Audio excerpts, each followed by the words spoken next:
So we've talked about the top 10, we've talked about the bottom 10, so let's talk about the ones in the middle, arguably some of the better balanced factions in Warhammer 40k, at least in terms of relative power against other armies.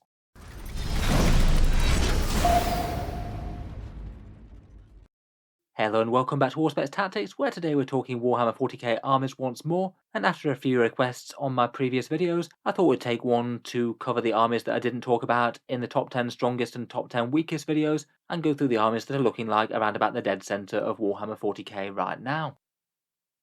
So in terms of the factions that we're going to cover today, it's going to be the middle 5 armies in Warhammer 40k. Besides the ones that we talked about already, I'm also going to exclude the Imperial Guard, seeing as they don't really have that much data yet in terms of tournament performance. The Codex is still new, and they're banned from quite a lot of big events. My guess is that in their current form they'll likely be breaking into the top 10 somewhere, but I suppose we'll have to wait and see on that front. I did briefly already mention Orks and Genestealer Cult in the last video as well, but I'll mention them again seeing as they were technically outside the weakest 10. We'll go through the other 3 first though. This list, like the last one, is going to be put in order of win percentages. We'll start at the highest and then move on towards the lowest. In general, I guess you'd expect the most balanced armies to be at least somewhere around 50%, but in reality, for a couple of different reasons, they're usually just a little bit lower than that. First up, as well as having the option of winning and losing every game of Warhammer 40k, you've also got the option of drawing games. That pushes everything down just a little bit. Plus, in tournaments at least, there's a decent amount of skew to people playing more with the more strong factions in the game at the moment. Say, for example, if you owned an Admech and a Tyranids army and you wanted to try and do well at an event, one of those armies is going to give you a significantly easier time at time of recording than the other. Plenty of people do play armies just for the fun of it and to see how well they can do with them, but there's definitely a shift with niche factions suddenly getting a lot more popular as soon as they unlock some really powerful rules. I'd expect that wouldn't have the biggest impact though, as Space Marines are in the bottom half, and that might counterbalance the trend a fair bit, seeing as they're the most popular faction in the game, so there might be a bit of push and pull either way there. I would also say that I wouldn't get absolutely too hung up about these individual armies. Realistically, there's a lot of other armies that were either just higher or just lower than these in terms of win percentages. I'm sure given another few weeks tournament data, things might change slightly just by nature of randomness. I'd also say that we're talking external balance here, not internal. All of these armies have plenty of things that could be better about them, some units that are just very underutilized, and hopefully, given any other further rules updates, Games Workshop might be able to give them certain power boosts to their weakest units, and hopefully make the army as a whole a bit more well-rounded, even if they don't necessarily need to increase their power massively, seeing as they're fairly mid-tier at the moment. Finally, and as we've done with the previous couple of videos, we'll be talking about tournament win percentage as the first way to rank them here. These ones are done over the past couple of months worth of data.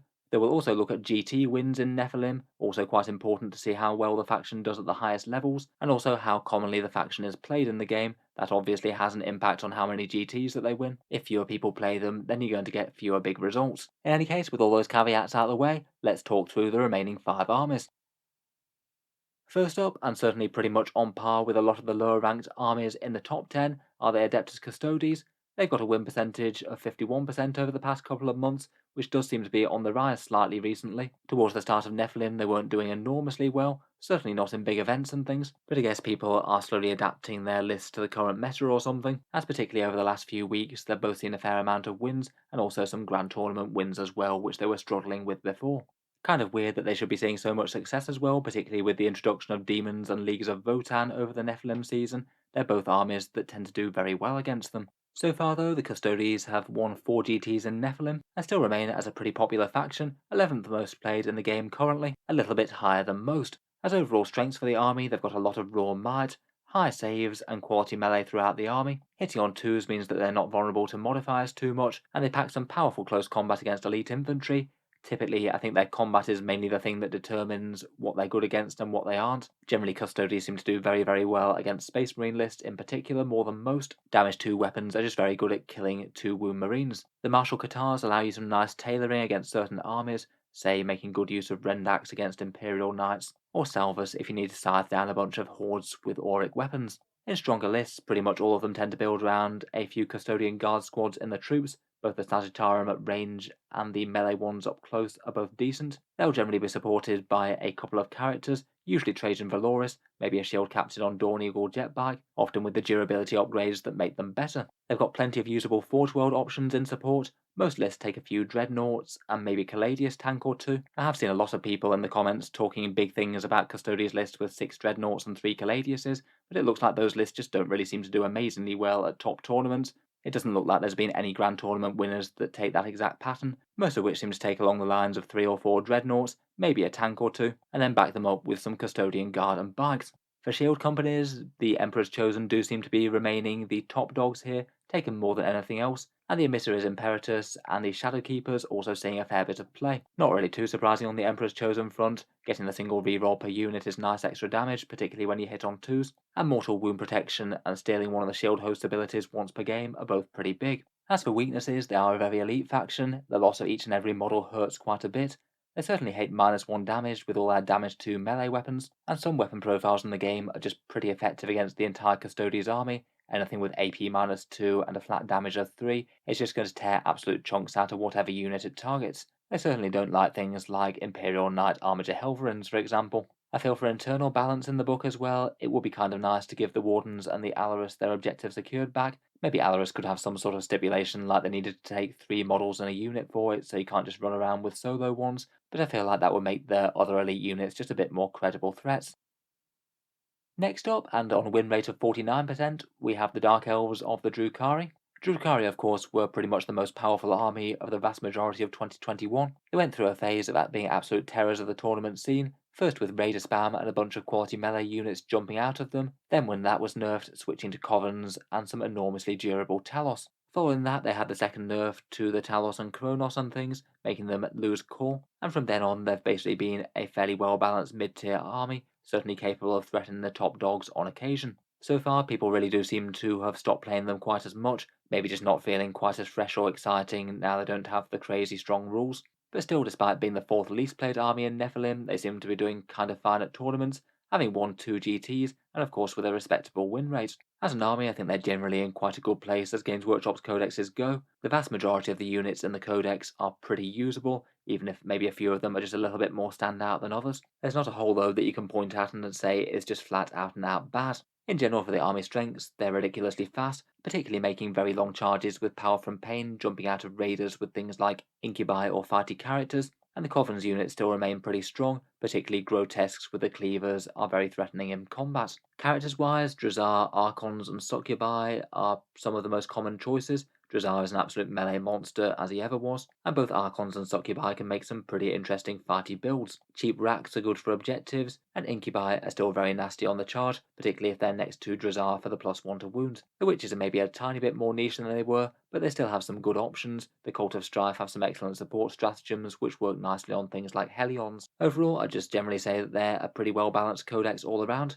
Maybe if they were to change any points around, then helping out things like the beast packs and maybe some of the planes might not be the worst. I can't help but think that maybe having the Talos and Kronos as core but costing more points might be a better design decision as well, as there's a bunch of buffs that are supposed to work on them that don't. Otherwise though, in general a lot of their units are at least fairly fragile to compensate for their speed, and a few of their weapons are kind of swingy. If you fail a lot of wound rolls with blasters and dark lances, you could be getting a lot less damage output than you should be getting on average. Still though, generally strong, still going to be dragging back plenty of slaves to the Dark City.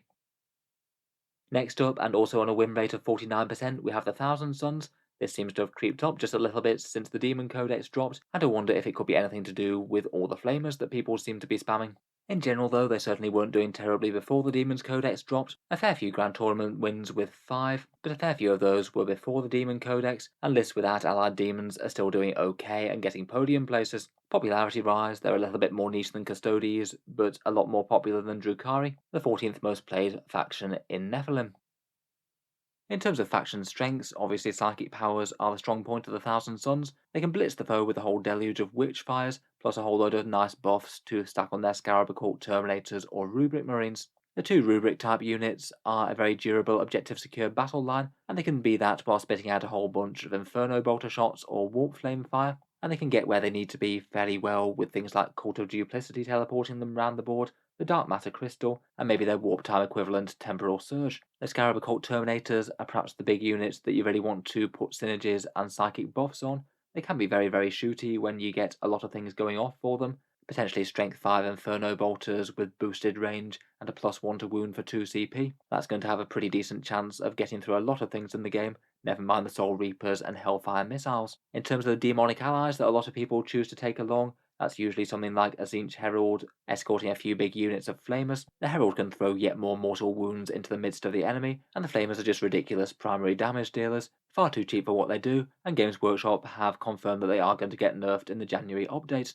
As for faction downsides, a lot of their army is quite slow if you can't get off their psychic powers for manoeuvring. They will usually give up Abhor the Witch at least fairly well, and anything with very good psychic denial like Grey Knight could cause problems. Also within the Codex I'd say they're not amazingly well internally balanced. I feel like just about anything that isn't a Scarab Occult Terminator or Rubric Marine or Sorcerer is just at a bit of a disadvantage. A few things like Spawn and Zangor Shamans are also quite good, but just about all of the demon engines and vehicles could probably be costing points a little bit, and Zangors in the troop section also feel a bit underwhelming. I don't think it's the worst thing in the world to have the focus purely on the actual Space Marines as opposed to the supporting units though. I think you certainly wouldn't want it to be the other way around. Moving on, we've got the Genestealer Cults. In terms of scoring statistics wise, they're looking pretty similar to the Drukhari at the moment. A 48 win percentage rather than 49, 2 Grand Tournament wins, and a similar and very low player rate, the 5th least played army in the game currently. They certainly can do okay, but a lot of the codex feels a bit underwhelming, and I feel like a lot of the story of them is kind of weak units that really have to make the most of all their various game breaking tricks just to get to the point where they're kind of okay. Games Workshop did confirm that they would be getting some balance changes in January as well. I would guess that things like Aberrants might get a bit of a helping hand. Kind of ironic as I say that, they already have 3 after all.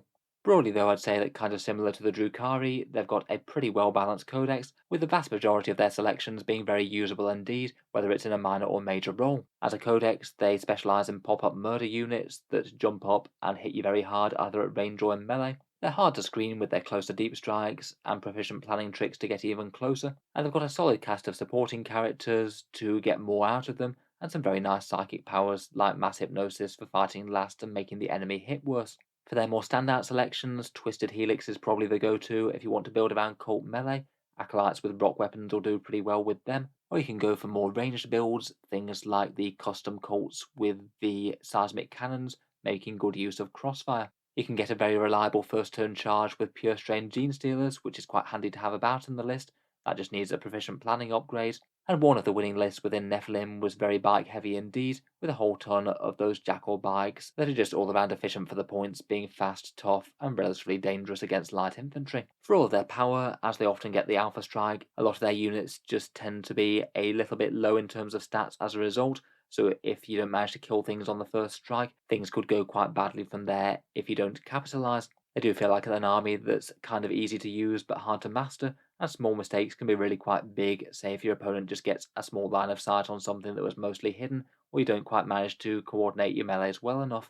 Overall, they generally seem okay, maybe on the slightly lower end of this middle section of armies, could use a few small lifts, particularly to things like Aberrants, and maybe a few other bits and bobs too.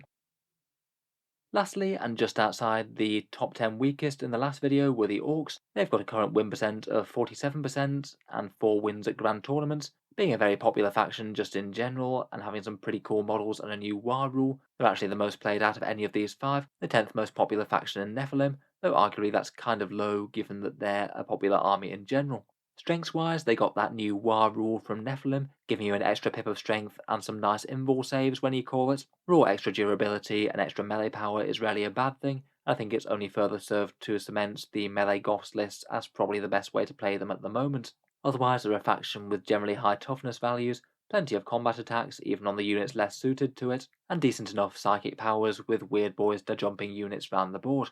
Orcs do feel like a faction where they've got just a few good units that get played a lot, and then a lot of units that maybe aren't really so far behind, but all just feel kind of underwhelming to the point that you might not want to bother. Common staples are Squighog boys and the fast attack, tooled up bosses, particularly riding Squigosaurs, the Warsbomb Blasterjet planes with their smasher guns and teleport cannons, truck boys for some long charge threats, and kill rigs and battle wagons transporting various flavours of Orc damage dealers. Gazgul's also a pretty mighty include in himself. He does seem to be pretty usable for Goths, and also gets the Great War, so you get both benefits. As an alternative build, I still think that Speed Mob and Freebooter's Speed War can be pretty scary and can threaten some lists. I feel like maybe it's just a little bit less reliable though, and if you are going full on speed mob, then they might really struggle to score a bunch of secondary objectives if the opponent doesn't give them up.